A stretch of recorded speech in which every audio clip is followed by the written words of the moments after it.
যুক্তরাজ্যের সাধারণ নির্বাচনের ভোট গ্রহণ চলছে। ভোট দিলেন সুনাক ও স্টারমার। লড়ছেন সর্বোচ্চ সংখ্যক বাংলাদেশি বংশোদ্ভূত। জরিপে লেবার পার্টির জয়ের আভাস। প্রেসিডেন্ট নির্বাচন থেকে সরে যাওয়ার গুঞ্জন উড়িয়ে দিলেন বাইডেন। ট্রাম্পকে মোকাবিলা করার ঘোষণা। বিতর্কে নাস্তানাবুদের জন্য দায় চাপানো হলো দীর্ঘ ভ্রমণকে। এসসিওর শীর্ষ সম্মেলনে রাশিয়া, চীন, তুরস্ক সহ জোটের শীর্ষ নেতারা। পুতিন শি বৈঠক। বিশ্বে যুক্তরাষ্ট্রের নেতৃত্বে পশ্চিমা আধিপত্য মোকাবিলায় আলোচনা। এবং প্রবল শক্তি নিয়ে জ্যামাইকায় আঘাত হানল হারিকেন মেরিল। এবার এগিয়ে যাচ্ছে কায়মান দ্বীপপুঞ্জের দিকে। দাবানলে পড়ছে যুক্তরাষ্ট্রের ক্যালিফোর্নিয়া।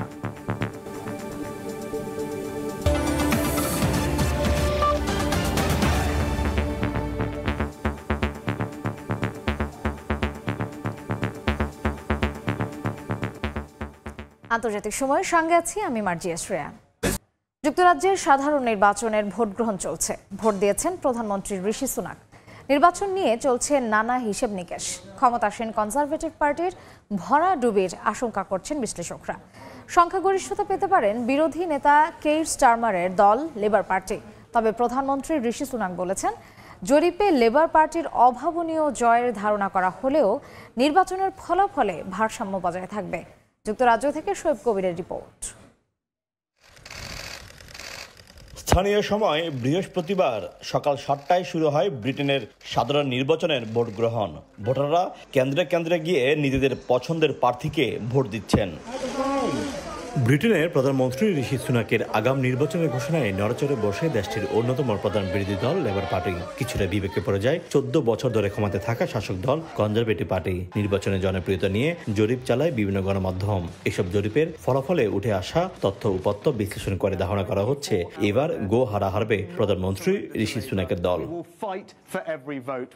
যুক্তরাজ্যের সংবাদ মাধ্যম টেলিগ্রাফের একটি জরিপের উপর ভিত্তি করে বিশ্লেষণে বলা হয়, হাউস অব কমন্সে বর্তমানে যাদের 365 আসন রয়েছে, ক্ষমতাসীন দল হয়েও তারা এবার মাত্র 53 আসন পাবে। পার্লামেন্টের 650 আসনের মধ্যে লেবার পার্টি পাবে 516 আসন। এমনকি নিজের আসনও হেরে যেতে পারেন ঋষি সুনাক।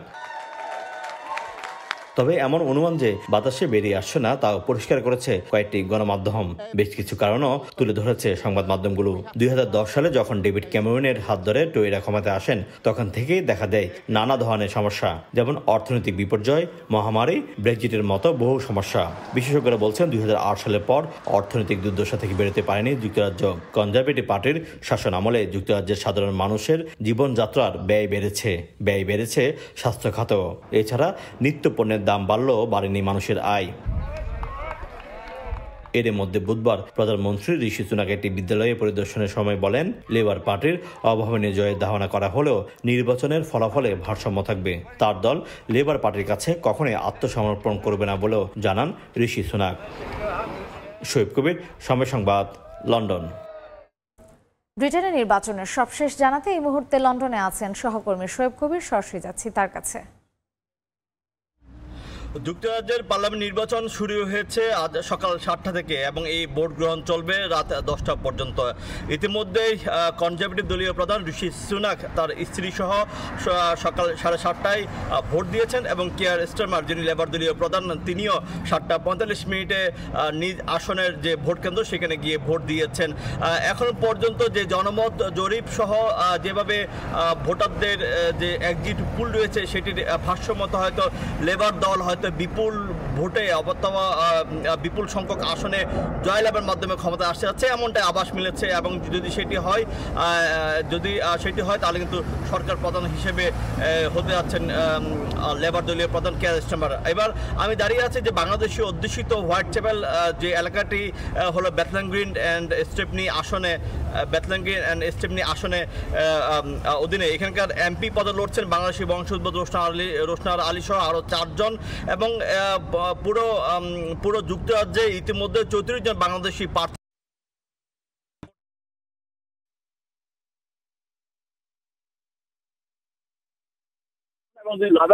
লেবার যদি সরকার গঠন করে তাহলে অন্তত 2 থেকে 3 জন বর্তমান জয় যুক্ত হতে পারেন এবং যদি তারা যদি জয় যুক্ত হন এবং যদি লেবার যদি সরকার গঠন করে তাহলে অন্তত 2 থেকে 3 জন বর্তমান যে সম্ভাব্য যে ভোট গ্রহণ 650টি আসনে 650টি আসনে লড়াই হচ্ছে দরকার যে যুক্তরাজ্যে 650টি এবং এখন পর্যন্ত প্রায় 40,000 কেন্দ্রে ভোট দেওয়া হচ্ছে এবং এবারে সর্বোচ্চ সংখ্যক প্রার্থী 4,515 প্রার্থী সরকার গঠন করতে পারবে এবং এখন পর্যন্ত প্রায় 40,000 কেন্দ্রে ভোট গ্রহণ হচ্ছে এবং এবারে সর্বোচ্চ সংখ্যক প্রার্থী 4,515 জন প্রার্থী লড়াই করছেন ব্রিটিশ পার্লামেন্টের সদস্য হওয়ার জন্য। আরেকটি বিষয় জানিয়ে রাখা দরকার যে কনজারভেটিভ সরকারের যে বিভিন্ন জরিপে দেখা যাচ্ছে কনজারভেটিভ সরকারের অনেকটাই পিছিয়ে রয়েছে। কেন এই পিছিয়ে থাকা, এটা নিয়ে কিন্তু আমরা বেশ কয়েকজন ভোটারদের সাথে আমরা কথা বলেছিলাম। তারা বলছেন যে ব্রেক্সিট পরবর্তী যে সরকারের যে অব্যবস্থাপনা এবং বারবার যে সরকার প্রধান পরিবর্তন, পাশাপাশি অর্থনৈতিক যে দুরবস্থা সৃষ্টি করেছে ব্রিটেনে, সবকিছু মিলিয়ে যে হজবর অবস্থা হয়েছে কনজারভেটিভ দলে, সেটির জন্যই কিন্তু কনজারভেটিভ দলের এই ধরনের ভরাডুবি হতে পারে। আরেকটি বিষয় জানিয়ে রাখা দরকার যে জরিপ যেভাবে বলছে সেটিতে যদি মিলে যায় তাহলে কিন্তু কনজারভেটিভ দলের প্রতিষ্ঠার পর থেকে তাদের যে ইতিহাস, সেই ইতিহাসের সর্বোচ্চ সংখ্যক আসনে তারা জয় করতে পারে এবং উল্টো দিকে যেটি ঘটতে দিতে পারে যে লেবার হয়তো সর্বোচ্চ সংখ্যক আসনে এবং সেটি হয়তো ধারণা করা হচ্ছে 550 মতন আসন হয়তো তারা হয়তো জয়লাভ করতে পারে। পাশাপাশি কিন্তু কনজারভেটিভ আরেকটি বিষয় কিন্তু ভাবিয়ে তুলেছে, তারা চাচ্ছে যে বর্তমান নাইজেল ফারাজের নেতৃত্বাধীন যে রিফর্ম পার্টি ইউকে রয়েছে সেটিও কিন্তু কনজারভেটিভ দলের যে ভোট সেটি কিন্তু ভাগাভাগি করছে। সেটি যদি ভাগাভাগি হয়ে থাকে সেখানে কিন্তু কনজারভেটিভ বিরোধী দলীয় কত নম্বর হচ্ছে সেটি কিন্তু ভাবিয়ে তুলেছে। ইতিমধ্যে ঋষি সুনাক বলেছেন তারা চাচ্ছেন যে শক্তিশালী একজন বিরোধী দলীয় হিসেবে তারা অবস্থান করতে, এবং সেটি ক্ষেত্রে কিন্তু ভাগ বসিয়েছেন রিফর্ম পার্টি নাইজেল ফারাজ। আরেকটি বিষয় জানিয়ে রাখা দরকার যে এই যে কনজারভেটিভ সরকার 2010 সাল থেকে এখন পর্যন্ত 3 মেয়াদে তারা সরকার গঠন করেছে এবং 3 মেয়াদে তারা ভালোভাবে চালাচ্ছিলেন। তবে তাদের যে নেতৃত্বের অব্যবস্থাপনা, এর কারণে কিন্তু ঘন ঘন প্রধানমন্ত্রী পরিবর্তন করতে হয়েছে। ডেভিড ক্যামেরনের পদত্যাগের পরপরে কিন্তু বেশ কয়েকজন প্রধানমন্ত্রী পদত্যাগ করছেন। সবশেষ কিন্তু ঋষি সুনাক তিনি প্রায় 6 মাস আগে আগাম নির্বাচন ডাক দিয়ে নতুন বিশ্বের সৃষ্টি করেছে এবং সেটি হয়তো কনজারভেটিভ দলের ভরাডুবির মাধ্যমেই শেষ হতে যাচ্ছে। এই ছিল সবশেষ। যুক্তরাজ্যের সাধারণ নির্বাচনের সবশেষ খবর জানতে সরাসরি ছিলাম লন্ডনে।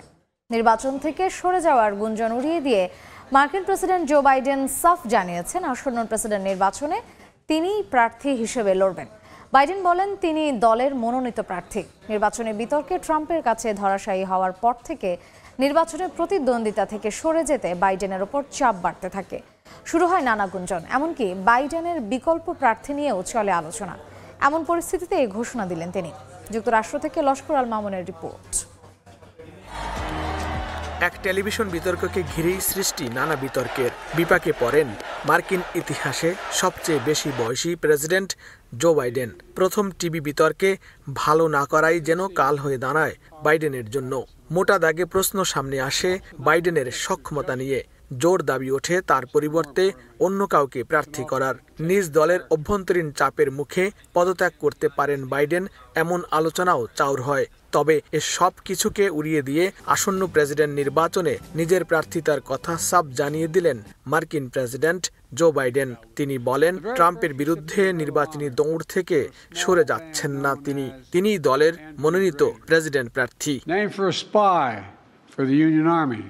বার্তা সংস্থা রয়টার্সের প্রতিবেদনে বলা হয় স্থানীয় সময় বুধবার ডেমোক্রেটিক দলের নির্বাচনী প্রচার অভিযানে থাকা দলের শীর্ষ নেতাদের সঙ্গে এক ফোন আলাপে এসব কথা বলেন বাইডেন।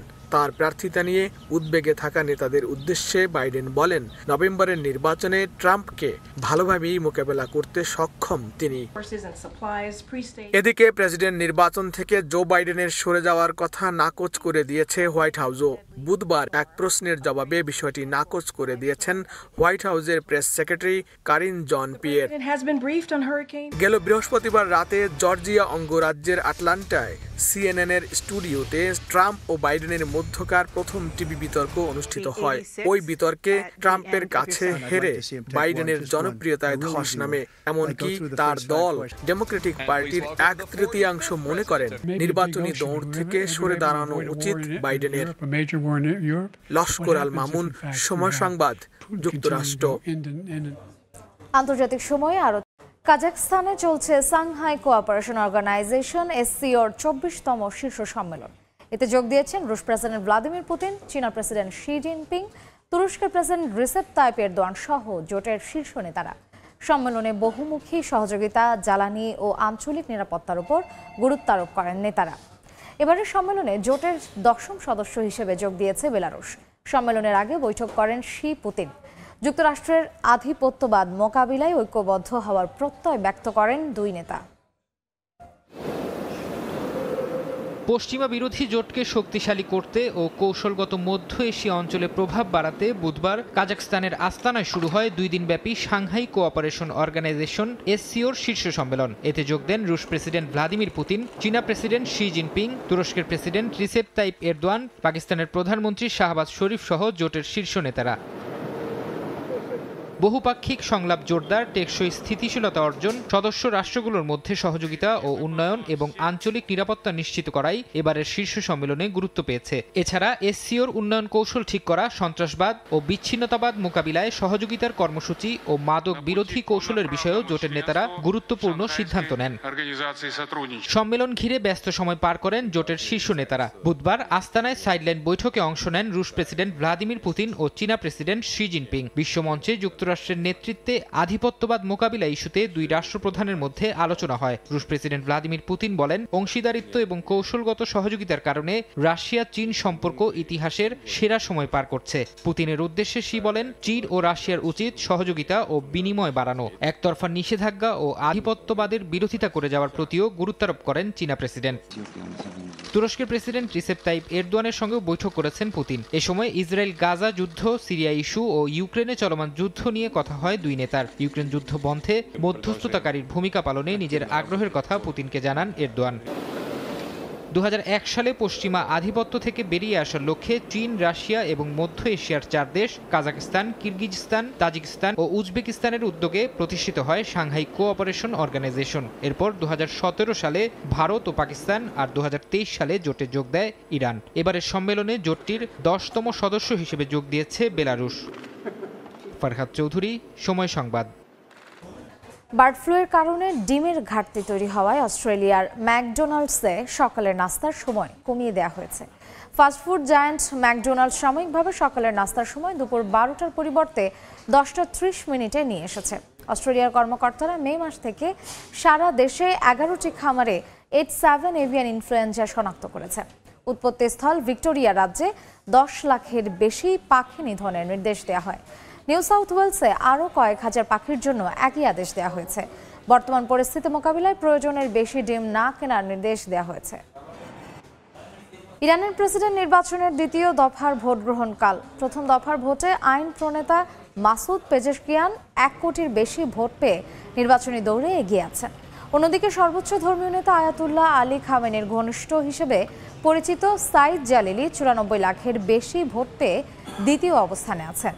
গেল সপ্তাহের ভোটে কোনো প্রার্থী প্রয়োজনীয় 50% বেশি ভোট নিশ্চিত করতে পারেনি। এমন অবস্থায় দ্বিতীয় দফায় প্রেসিডেন্ট নির্বাচন হচ্ছে দেশটিতে।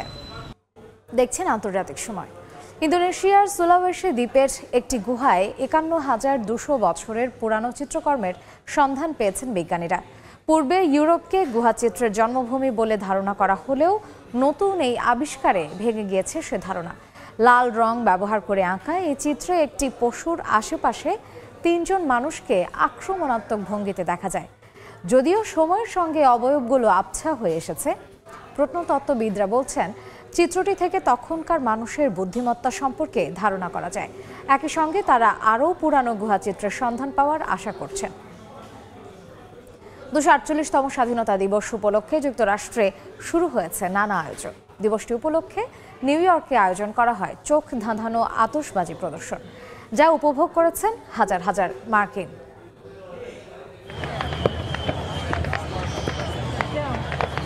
যুক্তরাষ্ট্রে শুরু হয়ে গেছে ঐতিহাসিক 4 জুলাইয়ের উদযাপন। দেশটির 248তম স্বাধীনতা দিবস উপলক্ষে আতশবাজির ছটায় মেতে উঠেছে নিউ ইয়র্কের জনপদ। ঘড়িতে 12টা বাজার আগেই স্থানীয় সময় বুধবার রাতে কনেসাস লেকের পাড়ে জড়ো হন নিউ ইয়র্ক অঙ্গরাজ্যের একদল বাসিন্দা। ছুটির আমেজে থাকা মার্কিনিরা আতশবাজি ফোটানোর মাধ্যমে একটু আগেই শুরু করেন উদযাপন। শুধু নিউ ইয়র্কেই নয়, স্বাধীনতা দিবস উপলক্ষে যুক্তরাষ্ট্রের বিভিন্ন স্থানে সপ্তাহ জুড়ে আতশবাজির আয়োজন করা হয়েছে।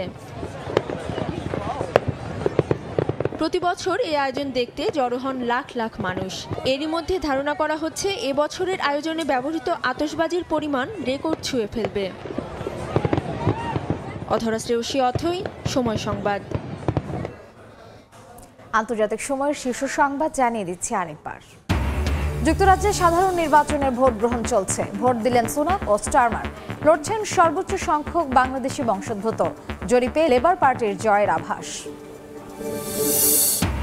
প্রেসিডেন্ট নির্বাচন থেকে সরে যাওয়ার গুঞ্জন উড়িয়ে দিলেন বাইডেন। ট্রাম্পকে মোকাবিলা করার ঘোষণা। বিতর্কে নাস্তানাবুদের জন্য দায় চাপানো হলো দীর্ঘ ভ্রমণকে।